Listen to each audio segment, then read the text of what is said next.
Spring was in full bloom now, and Grandpa and I were making our way through the woods as we headed to a very special gathering.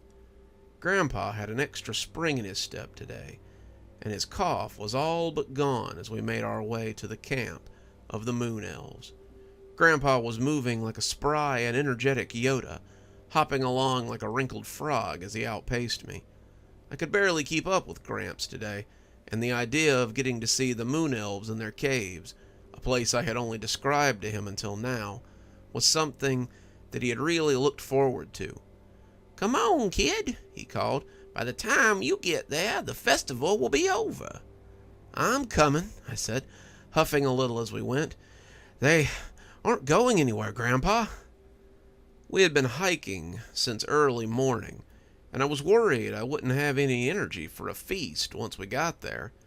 It was a long way to the Moon Elves' camp, but we had decided to take it slow, since Grandpa was not really up to a strenuous hike. Well, that's what we had thought at least. I don't think Grandpa had gone slower than 10 miles an hour all day, and now, as the afternoon began to look like an actuality, I thought we might be getting close to the entrance to the cave. "Hurry up," Grandpa said, a full 40 feet ahead of me, and looking around as if he expected to see them waiting on us. "I want to get there before dark." "They probably won't even be up before dark, Gramps. We still have plenty of time to—" But that's when I felt something sharp press into my back, and instinctively put my hands up. I had, unfortunately, had some experience with a knife being pressed into my back. You have a lot of courage, human.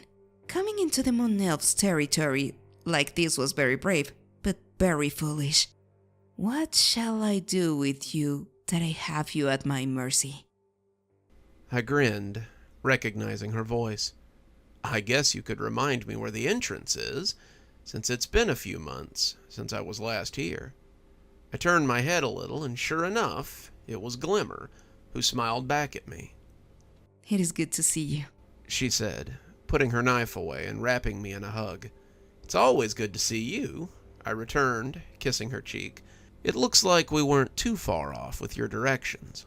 We will make a pathfinder out of you yet, Hunter. I had not expected you soon, however. You made good time. "Grandpa made good time," I said, thumbing over my shoulder. "He was in such a rush to get here, I thought he might drop." We moved up, our hands linking instinctively, and we found Grandpa not too far ahead of us. He smiled when he saw Glimmer, and she shook his hand in her other as she led us to the cave entrance. The guards outside looked bored, perking up a little as they saw us approach, and they hailed Glimmer and I by name as they caught sight of us. "Magus! And this must be your teacher, whom we've heard so much about. Come in, you are expected."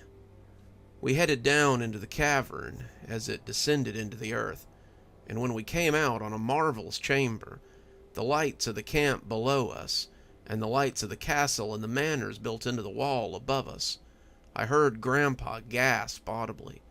I looked at him, making sure it wasn't too much for his old heart, but he looked like a child, standing at the top of the stairs on Christmas morning, and seeing all the presents below. "It's more beautiful than I could have dreamed," he whispered, and I saw tears in his eyes as he looked upon it. It is more beautiful up close. Come, Fisher. I will introduce you. The people of the camp welcomed me warmly, but they seemed absolutely enamored with Grandpa. They gathered around him, wanting to touch his face and feel his skin, and he bore it well. He was equally as interested in them, and as they sized each other up, I couldn't help but realize something that should have occurred to me before. There were no old elves around. They all looked pretty young, and even Glimmer's father, the patriarch of House Marsific, could have passed for a man of 30. It was odd, I suppose, though elves often were long-lived. "They really seem to like him," I whispered, and Glimmer smiled. It is enough to take it to see an old one who has been touched by time. Do you Do you not have any old ones in your camp? I asked, unsure but curious. No, not for long, and not this time of year. We age slowly, as you have likely gathered, and when we become too old, we leave so we are not a bother to our camp. That made me shudder a little. This seemed like such a tight-knit community that I couldn't imagine anyone making the elderly feel like a burden. The more I thought about it, though, the more I realized that they weren't the cause of it. It was because they were so tight-knit that they left. The old people would slip off, like a sick cat or a wounded animal, and die privately so they didn't endanger the collective. It was because of their bonds that they did this, not despite them. I squeezed Glimmer's hand as she watched Grandpa laugh and touch their faces right back. When you feel your time is right, my love, do me one favor. She looked at me curiously. Stay. I would rather care for you at my own expense than have to mourn the loss of you. Glimmer chuckled. The same goes for you. It grieves me to think about the fact that I will likely bury you instead of you burying me. That thought should have been sobering, but it made me feel warm. It's weird, possessing the love of a creature that will be young when I was my grandfather's age. Really reminds you of your place in the universe. We followed the crowd to the Queen's castle, where we met the counselors and the Queen's retinue. Her Majesty was resplendent in her gown of snow-colored silk, and her smile when she saw me was resplendent. My soon-to-be father-in-law nodded at me, his smile genuine, and as the Queen of the Moon Elves approached us, I saw Grandpa dip into a bow I would not have thought him capable of. Welcome, First Hunter Marsific. Welcome, Marcus, elf friend. Who is this you bring before the Queen? He is a face I believe I remember, she said, smiling at Grandpa as he bowed low before her. My Queen, I present you with Fisher, a magus of the human world. Grandpa grinned as he looked up at her. Jack Register, at your service, ma'am. The Queen laughed. Well, he is a bold one, isn't he? Be welcome, Jack Register, magus of the mountains. Be welcome in my halls and in my camp. We welcome you to our feast. The crowd parted, showing us a hall full of lights and food and music. I had never dreamed it could be so beautiful, Grandpa said, tearing up a little as we walked into the hall, with the camp at our back. The night was a blur of music, food, and laughter. We were in the same hall we had held our engagement celebration in, and the crowd was much different this time around. I had expected that perhaps the nobles and the other members of the camp would have separate parties, but the members of the camp came right in behind us, and the party truly began. They sat on long benches, rubbing elbows with elegantly dressed senators and castle nobles alike. The food was laid out on the tables in trenchers and on plates. The elf wine flowed from fountains in the middle of the table. Only the Queen sat apart, her chair on a dais that rose above the party so she could preside over the festivities. That didn't stop her from coming down once the dancing started, though. The dancing at our engagement dinner had been synchronized and formal, though strenuous in its own way. This dancing was wild, almost frantic, and it seemed they were bringing in the summer by main force alone. Glimmer and I danced for a while, then I took a turn with each of her sisters, and then it was random elves who came to ask for a turn. I was sweating after a while, my undershirt sticking to my flannel, but I was careful not to overindulge this time. I remembered last time I had let myself get too familiar with the elf wine, and was sure to drink water in equal measures, so I wouldn't lose my head. Glimmer had no such inclination, and her cheeks reddened as her eyes sparkled.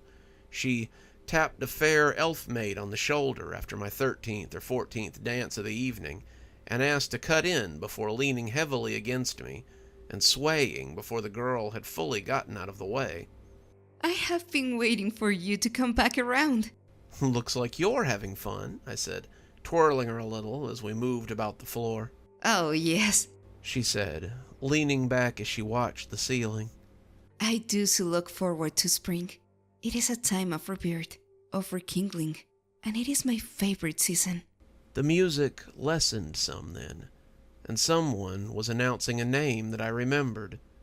Granthere of the Northern Tribe, and his betrothed, Clinny of the House Marsific.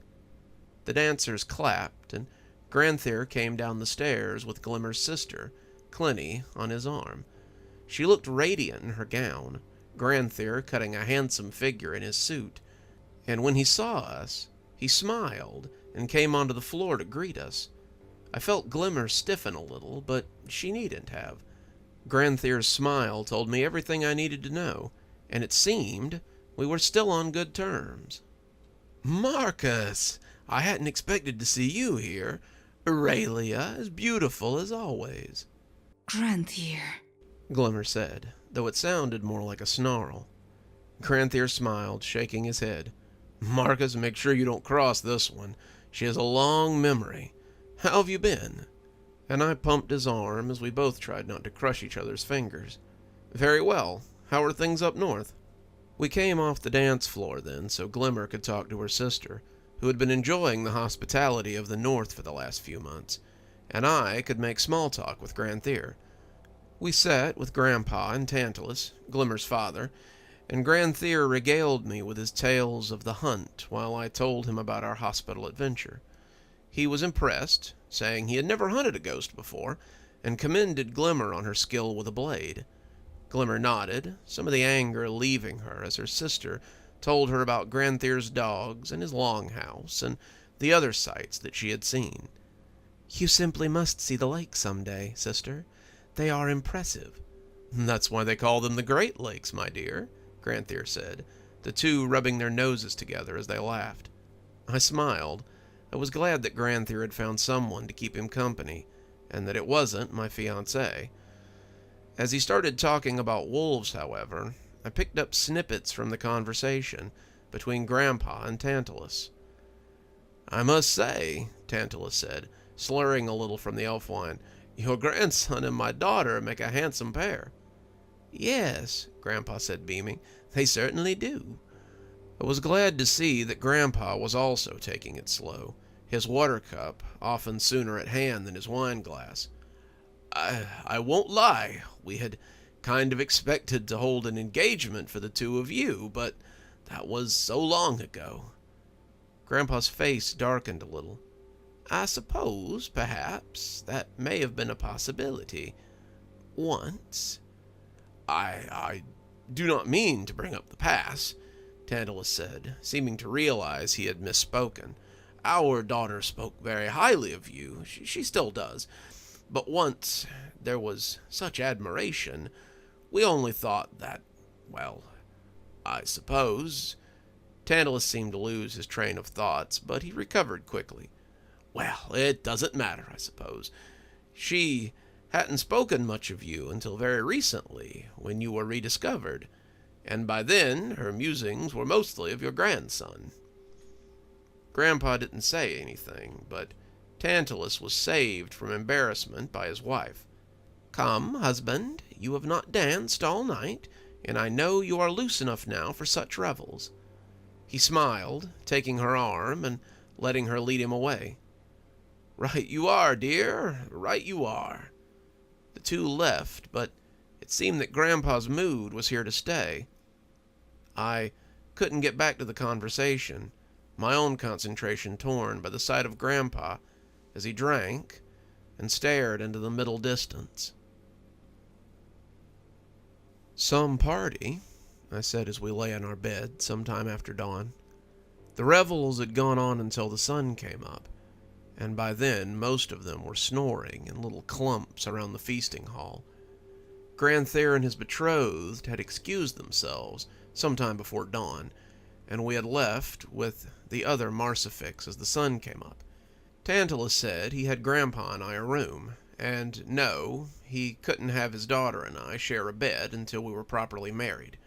He was pretty drunk, leaning on Glimmer and his wife, and I assumed that once he slept it off, he might be a little embarrassed about what he'd said the night before. Grandpa hadn't said much since the conversation, and I was worried that something had happened beyond some stray words. "Mm-hmm," Grandpa said, laying still beneath the sheets.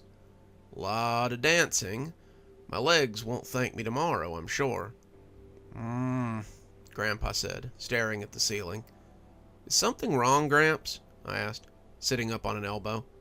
"No," he said, quickly and sharply. "Nothing is wrong. I drank a bit too much. The wine's just made me moody." If Mr. Marcifix said something out of line, "No, he's fine," Grandpa said, turning away. "They're all fine. Tongues wag when wine flows sometimes." I hunched there, looking at him in the darkness as he tried to close the subject. "Does this have something to do with you and Glimmer from, back before?" Grandpa sighed. "Leave it alone, boy. I don't want to talk about it." "No one seems to," I said, intending on not dropping it. Maybe it was the wine, and I was just tired of dancing around it, but I was bored with these games. I'd wondered during your story about the feast in the forest why you didn't call for Glimmer. When I asked her about it, she said you would not have called. Why, though? Why would you have chosen to let them devour you rather than call Glimmer for help? "Let it go, boy," Grandpa almost growled. "We've talked about everything else, Gramps. Why is this off limits?" "It's nothing," he shouted, rolling over to look at me. It wasn't nothing to me. The voice had come from the doorway, and we both looked over at the door to find Glimmer standing there, looking shy for the first time in my memory. "Glimmer?" I asked, Grandpa laying back again and just looking at the ceiling. It isn't something I want to talk about," he said. I do. Glimmer said, kneeling down beside the bed. I should have talked about it before now. I should have apologized before now. I should never have said things I said to you. It was wrong, and I should not have said it. I was hurting, Fisher, and I let that get the better of me. It was unfair of me, and I should never have done it. Grandpa was chewing his lip, clearly not wanting to talk about it. "What are you talking about?" I asked, putting my feet on the floor as I looked at them. I... "You threatened my wife," Grandpa said. There was silence for a moment, the three of us letting that hang around the room as it soaked out. "What?" I ejaculated, not believing it. I was hurting. I didn't mean... "No, you did," Grandpa said, sitting up to look at her. "You two wanted to talk about this, so let's talk about it. I came back from Alaska, started living in my parents' house, taking care of my mother, building a life with my new wife. Then, you began to stalk us." Glimmer looked away. I felt your return. I knew you were back, but I came to find you and discovered that you are with someone new.